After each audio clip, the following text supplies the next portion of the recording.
ជំរាបសួរបងប្អូនពូមីងទាំងអស់បាទជាទីមេត្រីជាទីគោរពបាទអឺថ្ងៃនេះគ្រាន់តែចង់បញ្ចេញវីដេអូមួយដើម្បីស្ដីពីរឿងការទំនុកចិត្តបាទបងប្អូនចង់ចែកចាយដំណឹងតិចបាទចំពោះកម្មវិធី EB3 ធម្មតាក្រុមហ៊ុនណាដោយក្រុមហ៊ុនណាទេសហការជាមួយ MayTV ហើយទៅព័ត៌មានភាគច្រើនជាតបកិច្ចរបស់ក្រុមហ៊ុនទេបាទបើសិនណាមានព័ត៌មានអីថ្មីថ្មីអឺដើម្បីផ្ដល់ឲ្យភ្ញៀវអាហ្នឹងក្រុមហ៊ុននោះណាក្រុមហ៊ុនណាដោយក្រុមហ៊ុនណាទេត្រូវបញ្ជូនដំណឹងឲ្យភ្ញៀវទាន់ពេលវេលាបាទអញ្ចឹងរឿងហ្នឹងកុំឲ្យព្រួយបារម្ភបាទបើសិនណាមានរឿងអីដូចថាគួរអឺនិយាយថាបន្ទន់ឬមានហានិភ័យអាហ្នឹងធម្មតាក្រុមហ៊ុនត្រូវចូលរួមដើម្បីalert ទៅភ្ញៀវឲ្យលឿនឲ្យឆាប់មែនទែនបាទក្រៅពីហ្នឹងចំពោះកម្មវិធី EB3 ធម្មតាគ្មានអីក្រៅពីរងចាំបាទទោះបីតែមានព័ត៌មានអវិជ្ជមានតាមបណ្ដាញ Facebook ក្តីអាហ្នឹងយើងឆាតមកហើយទៅភាគច្រើនអឺភាគច្រើនគ្មានអីដូចថាបន្ទាន់urgent ទេបាទបើសិនរឿងនឹងប៉ះពាល់ urgent ខាងក្រុមការងារនឹងទាក់ទងទៅហើយបាទហើយទៅនឹងទី1បាទរឿងព័ត៌មានរឿង May TV មួយទៀតចង់ជម្រាបបងប្អូនចាដូចថាអឺបងប្អូនបច្ចុប្បន្ននេះស្រុកខ្មែរមានក្រុមហ៊ុនច្រើនដែលផ្ដល់ server កម្មវិធី EB3 បាទអញ្ចឹងបងប្អូនអាច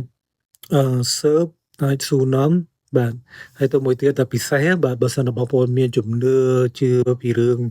បុណ្យទានជឿពីរឿងគេហៅសាសនាអីបាទបងប្អូនអាច print រូបថតក្រុមហ៊ុននិងអគ្គនាយកបាទរបស់ក្រុមហ៊ុនហ្នឹងយកឲ្យគ្រូទាយមើលថាគួរដាក់ពាក្យជាមួយក្រុមហ៊ុនមួយណា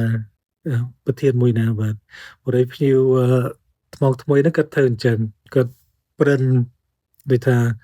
រូបថត3នាក់ដែលក្រុមហ៊ុនមួយនៅខ្មែរមួយទៀតនៅអាមេរិកឬពិសេសនឹងក្រុមហ៊ុន MC នៅក្នុងហ្នឹងអញ្ចឹងគាត់បានទៅប្រឹក្សាយោបល់ជាមួយគ្រូទាយហើយទៅគាត់ដាក់រូប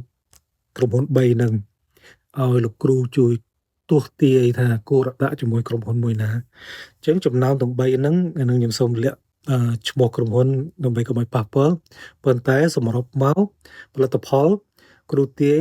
ឲ្យបេក្ខជននឹងដាក់ឈ្មោះជាមួយក្រុមហ៊ុន Mood Communication នឹងជាមួយលោកប្រធាន Randy Mood បាទអញ្ចឹងនេះជាអ្វីដែលគ្រូនៅស្រុកខ្មែរគ្រូទាយស្រុកខ្មែរតើគេមានគេឈ្មោះបាទអញ្ចឹងនេះជាមរណភាពមួយថាលោកគ្រូនៅខ្មែរគាត់បានមើលទុកមុខថាអូថ្ងាសធំអញ្ចឹងចិត្តទលាយបាទធ្វើអីអត់មានលក្ខបាំងព័ត៌មានអីដែលធ្វើការស្មោះតាមឆន្ទៈផលៈនឹងឡាអញ្ចឹងអ្វីដែលបានតំណែងមកគួរឲ្យមានមោទនភាពបាទត្រេកអររីករាយច្រើនមែនទែនជាបងប្អូនរឿងតម្លៃជារឿងក្រៅឯបាទតម្លៃទទួលស្គាល់ថាវាជាអឺកត្តាមួយដែលពិសេសសំខាន់ចំពោះគ្រួសាររបស់បេក្ខជនប៉ុន្តែអ្វីដែលសំខាន់លើនឹងទៀតការស្មោះត្រង់ការឆន្ទៈនិងការគុណភាពរឿង server បាទព្រោះធានាថាខាងក្រុមហ៊ុនមុតបាទមានព័ត៌មានអីឬស្អីតាកតងជាមួយ case របស់ភ្ញៀវបាទខាងយើងអត់ទុកយូរទេធានាអញ្ចឹងបាទអត់មានកុហកពុតផោបាទធ្វើអ្វីតាមច្បាប់និងតាមជីវៈនឹងតាមឆន្ទៈបាទអញ្ចឹងបងប្អូនទុកចិត្តណាបាទអញ្ចឹងបើសិនតែបងប្អូនឆ្ងល់ហើយទៅពងស្ថិតនៅការ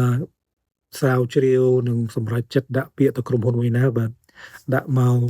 ក្រុមហ៊ុនមុតអត់ខុសទេបាទនេះជាការបដិបដាំពីលោកគ្រូទាយនៅស្រុកខ្មែរបាទអញ្ចឹងសង្ឃឹមបងប្អូន